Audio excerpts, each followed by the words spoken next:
I'm really excited to share this next piece with you. No, it's not the coffin. It's not the coffin. It's not the coffin. Sorry, it's not.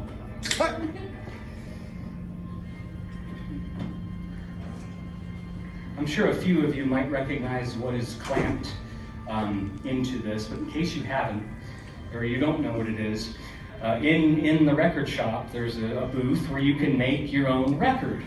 And that's exactly what I did yesterday. Yesterday I went to the booth and I didn't sing a song or do anything like that, but spoken word, I made a prediction on this record right here. And we're going to play it over there in a few moments. But I want you to be aware of it. It's been up here for the entire show. You've seen it. But I just want you to be very aware of it. And it will stay right here for the time being.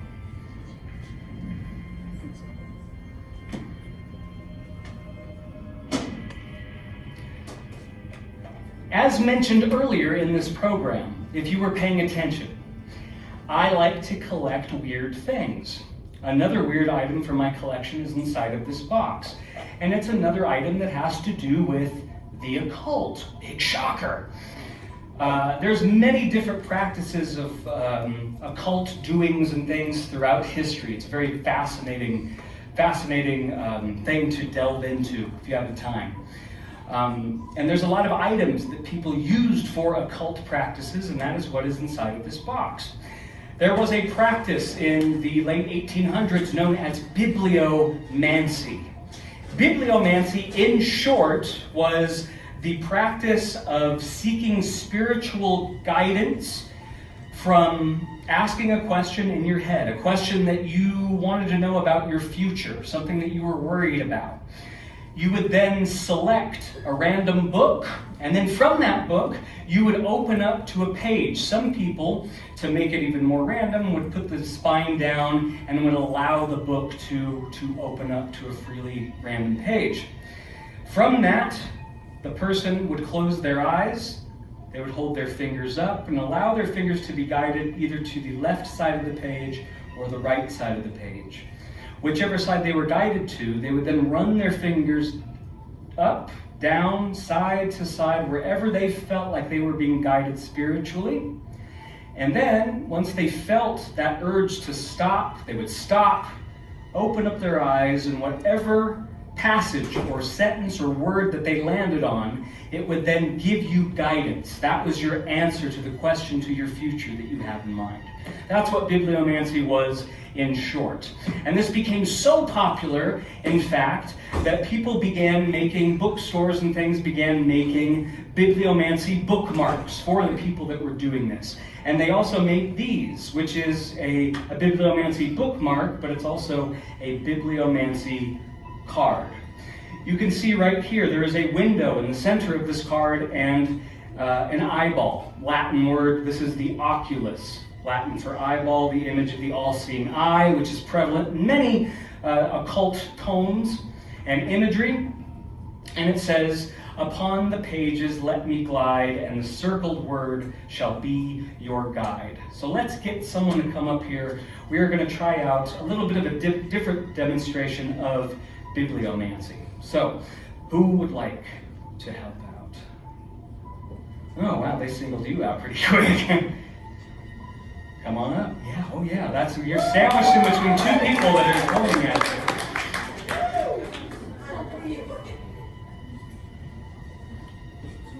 I don't know what you did, but I'm gonna have you step right over here. Excellent. What's your name? Brandon. Very nice to meet you, Brandon. You need whiskey? Okay, you're good. All right, that's fine. That's fine. That was a trick question. You see, she said yes. I was going to have to report you.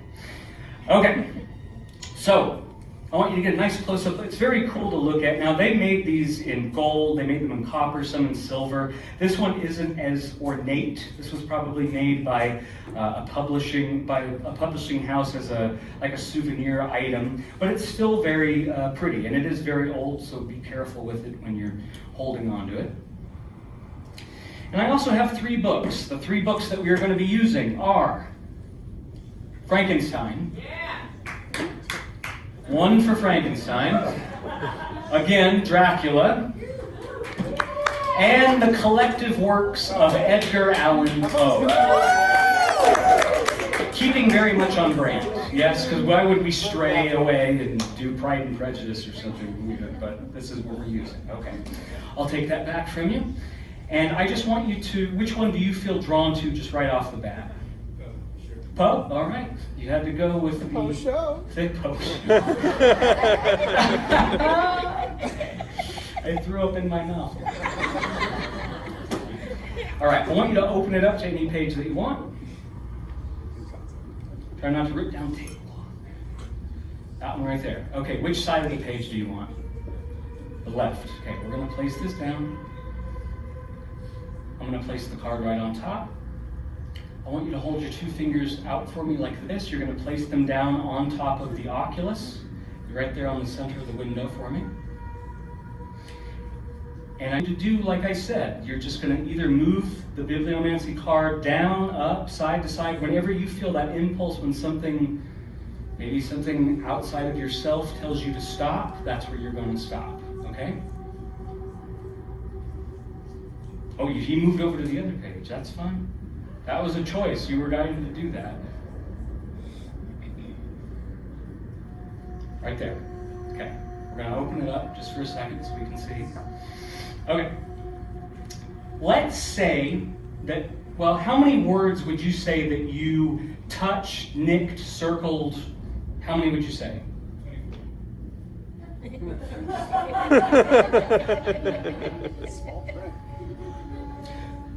Okay, 24.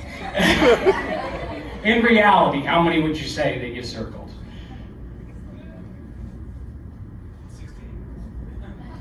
It's going to be a long show, folks. It's going to be long. We're almost at the end. Okay, great. Let's say that that was, the center of that window was a archery target. If I were to shoot an arrow at the target, what word, and be serious this time, which word would be most on target? Yeah, in the window. Well, we're looking, I'm sorry, I didn't know that you didn't understand the assignment. Okay, now I feel bad.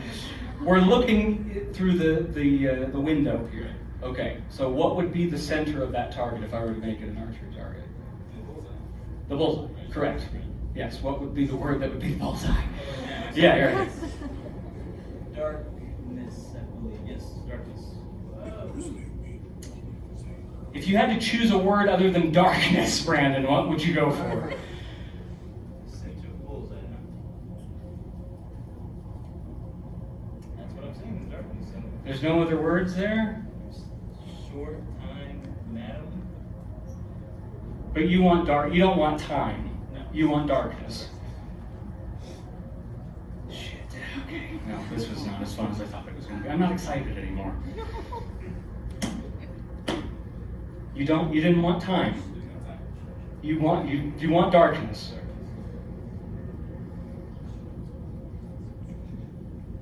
You remember at the very beginning of this, I introduced the record over here, and I said that yesterday I had recorded something on said record.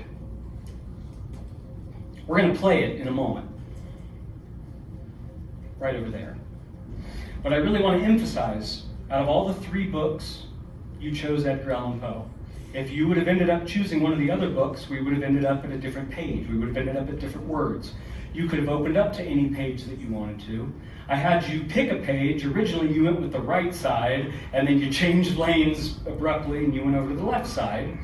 And then you could have freely gone up, down. You stopped on one passage, and after much back and forth, we decided that the words that you circled, there were a couple of them, you didn't want time. What was that word again? What was that word you wanted? Darkness.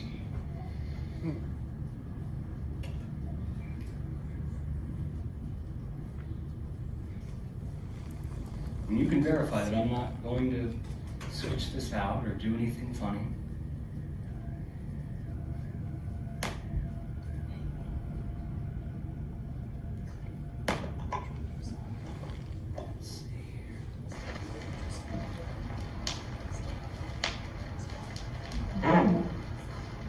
This is Jordan Jonas. And if you are listening to this recording, it means that you are currently being held captive as an audience member at my show in the Blue Room. I am currently recording this prediction inside Third Man Records on Friday, March 17th at approximately 4:05 p.m.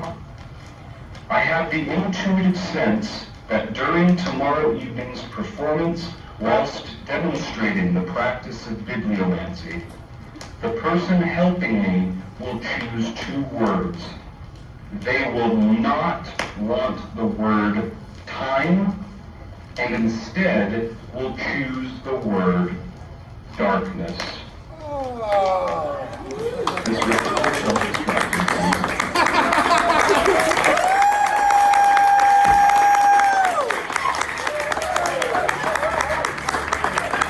Thank you very much, Brandon, for helping out. Give him a big round of applause.